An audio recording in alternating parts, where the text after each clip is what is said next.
அன்பு நெஞ்சங்களே, இறைவன் நமக்கு தந்த புதிய நாளிலே இறைவனுக்கு நன்றி கூறி இறை வார்த்தையால் நம் வாழ்வை பயனுள்ளதாக மாற்றுவோம். இறைவன் நம் அனைவரை நிறைவாக ஆசீர்வதித்து பாதுகாத்து வழிநடத்துவாராக. இன்றைய நற்செய்தி வாசு சிந்தனை. தானாக வளரும் விதை, கடுகு விதை ஓமை. மார்க்கு நற்செய்தி நூல் பிரிவு 4, இறை சொற்றொடர்கள் 26 முதல் 34 முடிய. இதன் விளக்கம் அறிவோம். இங்கே விதைக்கே முதலிடம் தரப்படுகின்றது. இது நற்செய்தியாளர் மார்க்குவுக்கே உரிய ஓர் ஓமை. இறையாட்சி முழுக்க முழுக்க இறைவன் செயலே. சீடர்களின் பணிகள் ஓரளவிற்கு தேவை என்றாலும் அப்பணிகளையும் தாண்டி இறையாட்சி மக்களிடையே வளர்ச்சியும் எழுச்சியும் பெற இயலும். கடவுள் தம் இறைவாக்கினர்களை அழைத்து அவர்கள் வழியாக செயல்பட்டு இஸ்ரேல் என்கிற இனத்தின் வழியை தம்மை வெளிப்படுத்தினார் என்பது விவிலிய வரலாறு. ஆனால் இதையும் தாண்டி ஏனைய மக்களிடையே மிக அமைதியாகவும் படிப்படியாகவும் இறையாட்சி செயல்பட்டு வந்துள்ளதை நாம் மறுக்க இயலாது.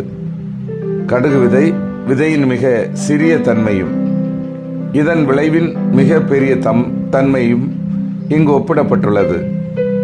இயேசு அளிக்க வந்த இறையாட்சி அவருடைய உயிர்ப்புக்கு பிறகு தொடர்ந்து அகில உலகம் பரவ வேண்டும் என்ற இதுவரை மார்க் குறிப்பிட்டு வந்த செய்தியை இந்த ஓமை வலியுறுத்துகின்றது.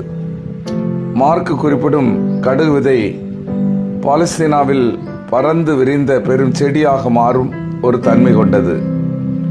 பல்வேறு சிறு பறவைகள் இத்தகைய செடிகளில் வந்து தங்குவதும் நடைமுறையில் மக்கள் கண்டதே. ஆனால் மார்க்கு குறிப்பிடும் வானத்து பறவைகள் பிற இனத்து மக்களை குறிப்பிடுகின்ற ஒரு உருவக சொல். மார்க்கு தரு ஓமை பகுதி அவருடைய மெசியா தன்மையையும் குறிப்பாக அவருடைய வார்த்தையின் வல்லமையையும் அதே சமயத்தில் அதன் அமைதியான செயல்பாட்டை வெளிப்படுத்த அவர் மேற்கொண்ட முயற்சி என்று கூறலாம். அன்பார்ந்தவர்களே, விதையை மனிதன் வளர்க்க முடியும், ஆனால் அந்த விதையை உருவாக்க முடியாது. அதற்கு உரம் இடலாம், அதை அழகுபடுத்தலாம், அதிலிருந்து பயன் பெறலாம். ஆனாலும் விதையை உருவாக்குவது மனிதனால் முடியாது. கடவுளின் வல்லமை அங்கே வெளிப்படுகிறது. ஆண்டவரே வீட்டை கட்டவில்லை எனில் அதை கட்டுவோரின் உழைப்பு வீணாகும். ஆண்டவரே நகரை காக்கவில்லை எனில் காவலர்கள் விழித்திருப்பதும் வீணாகும். திருப்பாடல் 127:1 என்னும் திருப்பாடல் வரிகளை மனதில் கொண்டு நமது கடமைகளை பணிகளை நன்கு ஆற்றுவோம். ஒவ்வொரு மனிதனின் வாழ்க்கையிலும் தன் கையை மீறிய ஒரு ஆற்றல் நம்மை அறியாமல் நமக்குள்ளும் புறமும் செயல்பட்டு கொண்டிருக்கிறது. அதுதான் இறையாட்சி. சில விசித்திரமான நிகழ்ச்சிகள் நம்மில் குறுக்கிடும் போது ஆச்சரியமாக அந்த தெய்வீக சக்தி நம்மை பத்திரமாக பாதுகாக்கிறது. கடுகு விதை ஓமை வழியாக சிறிய தொடக்கம், வளர்ச்சி மிக பெரியது. இயேசு இதன் வழியாக 2 பாடங்களை புகட்டுகின்றார். ஒன்று, கடவுளாட்சியின் தொடக்கம் சிறிதாக இருக்கிறது என நாம் நம்பிக்கை இழத்தல் ஆகாது. இரண்டாவது, கடவுளோடு மனித ஒத்துழைப்பதால் கடவுளாட்சி வரும் என்பதால் சிறிய தொடக்கம் என்றாலும் நாம் தயக்கமின்றி செயல்பட வேண்டும். சிந்தித்து தியானித்து செயல்படுவோம்.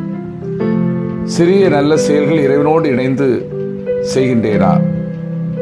எனது பணி வாழ்வில் பலரும் பயன்பெறுகின்றார்களா? இறைவன் ஆற்றலை உணர்ந்து எனது கடமை நிறைவேற்றுகின்றேனா? மன்றாடுவோமாக. வல்லமை மிக்க இறைவா, நாங்கள் அனைவரும் சிறிய சிறிய நல்ல செயல்களை உம்மோடு இணைந்து செய்யவும், எங்களது பணிவாழ்வு பலருக்கு பயனை கொடுக்கவும், உமது ஆற்றலை உணர்ந்து எங்களது கடமைகளை மகிழ்வோடு செய்யவும் வரம் தாரும். ஆமேன்.